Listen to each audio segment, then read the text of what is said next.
یہ کہانی دوسری جنگ عظیم کی ہے جو ایک امریکن لڑکے پر بنی ہے اور اس لڑکے کا نام ہے ڈیسمنڈ ڈاس۔ اس کی حقیقی کہانی بیان کرتی ہے اور دوسری جنگ عظیم میں ایک میڈیکل کارپس مین کے طور پر کام کیا تھا۔ کہانی کا شروعات کرتے ہیں ڈیسمنڈ ڈاس کے ساتھ۔ ڈیسمنڈ ڈاس کو ایک واقعہ پیش آتا ہے جو اسے اپنی زندگی میں غیر تشدد کا انتخاب کرنے کی وجہ بنتا ہے۔ اپنے بھائی کے ساتھ بدسلوکی کرتے ہوئے وہ تقریباً اس سے مار پیٹ لڑائی وغیرہ کرتے ہیں جو ڈیسمنڈ کو صدمہ پہنچتا ہے کیونکہ وہ اپنے چھوٹے بھائی کے ساتھ ہونے والے واقعوں کو کبھی نہیں بھولتا۔ جب ڈیسمنڈ اپنے بھائی کے ساتھ کھیل رہا ہوتا ہے تو وہ غصے میں آ کر اس پر حملہ کر دیتا ہے اور اس کو بہت گہرا چوٹ پہنچا دیتا ہے۔ یہ واقعہ ڈیسمنڈ کو بہت متاثر کرتا ہے اور وہ اپنے اندر ایک تبدیلی محسوس کرتا ہے۔ وہ اپنے عمل کے نتائج کو دیکھتا ہے اور اس کا دل توبہ سے بھر جاتا ہے۔ اس واقعے کے بعد ڈیسمنڈ غیر تشدد کا حامی بن جاتا ہے اور اپنی زندگی کو اس اصول کے مطابق گزارنے کا فیصلہ کرتا ہے۔ وہ اپنے آپ سے وعدہ کرتا ہے کہ وہ کبھی بھی کسی کو نقصان نہیں پہنچائے گا اور وہ اپنی زندگی کو دوسروں کی خدمت میں لائے گا۔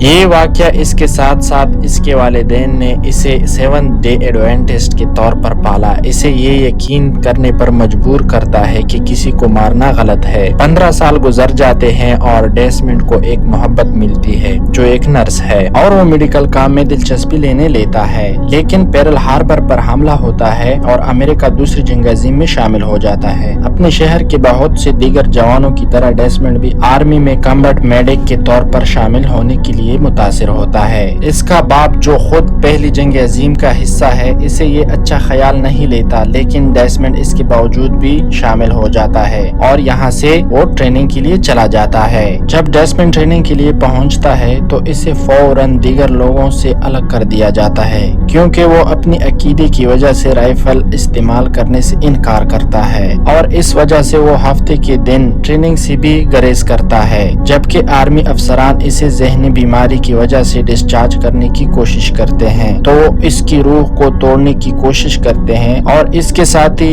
سرباز بھی اسے توڑنے کی کوشش کرتے ہیں، لیکن ڈیسمنڈ انکار کرتا ہے اور اپنے عقیدے پر قائم رہتا ہے، حتیٰ کہ اسے مار بھی پڑتی ہے، لیکن ڈیسمنڈ انکار کرتا رہتا ہے اور اپنے عقیدے پر قائم رہتا ہے۔ جب وہ ٹریننگ مکمل کرنے کے بعد بھی رائفل استعمال کرنے سے انکار کرتا ہے تو اسے گرفتار کر لیا جاتا ہے۔ اس کے اوپر کے افسران اسے مجبور کرتے ہیں کہ وہ مجرم قرار دے کر اپنی جان بچائے، لیکن اس کے والدین اپنی جنگی تعلقات کا استعمال کرتے ہوئے اسے رہا کروا لیتا ہے، جبکہ ایک پروپیگنڈا جرنل کہتا ہے کہ یہ امریکی آئین کے خلاف ہے۔ ڈیسمنڈ کو رہا کر دیا جاتا ہے اور الزامات ختم کر دیے جاتے ہیں اور اس کی جو نرس گرل فرینڈ تھی اس سے شادی کرتا ہے اور پھر وہ پیسفک تھیٹر میں تعینات ہو جاتا ہے۔ ڈیسمنڈ سیدھے میدان جنگ میں پہنچتا ہے اور جنگ کی ہولنکیوں کا سامنا کرتا ہے، مردہ جسموں، گولیوں اور مرتے ہوئے مردوں کے ساتھ دھڑکتے ہوئے ہاتھوں سے بچاتا ہے جن کے ساتھ وہ رہتا ہے اور ٹریننگ لیتا ہے۔ جب وہ سمٹی کو بچاتا ہے جو اس سے پہلے اس پر شک کرتا تھا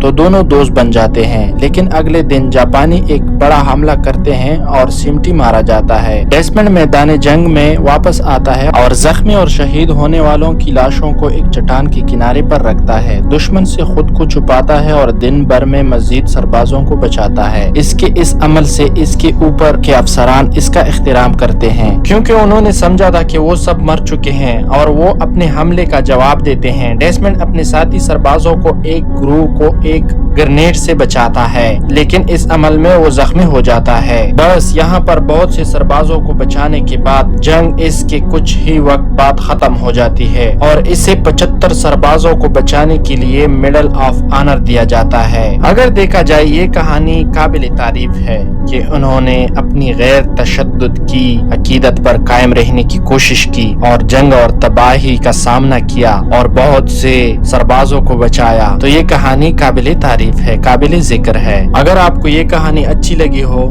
تو چینل کو لائک اور سبسکرائب ضرور کرنا۔